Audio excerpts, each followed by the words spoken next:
This is a story that I picked up from a man on a bus, and he heard it from his brother, who heard it from his sister, from her teacher's aunt's son. Marcel loved Jolisa more than words can say, and she felt just the same. Lars is Marcel's best friend, and years before, he and Jolisa were also in love.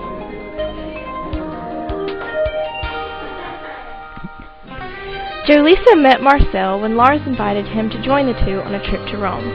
But to make a long story short, more happened in Rome than Lars had bargained for, but not between him and Jolisa, but between Marcel and Jolisa. Lars continued to be friends with Marcel, but agonized over seeing him with the love of his life every time he saw him touch her. On the day Marcel told Lars he was going to propose to Jolisa, Lars devised an evil plan. Lars told Marcel he was such a good friend that he would talk to his uncle, who owned a jewelry store, to get him a major discount on the ring of Jolisa's dreams, a ruby ring.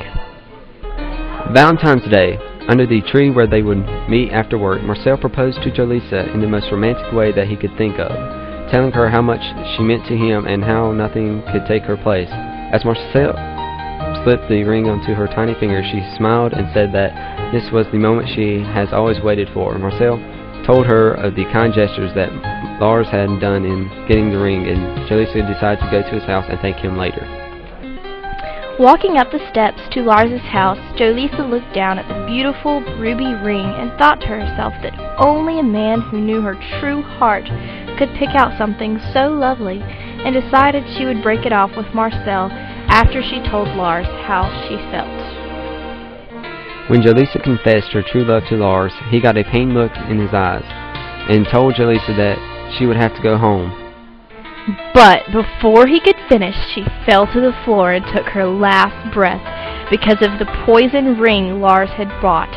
Lars felt that if he couldn't have her, then nobody would.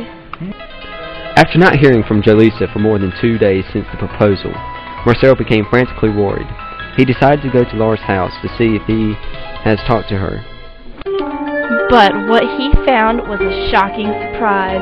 Marcel found Jolisa lying dead in Lars's arms, who had a knife in his heart.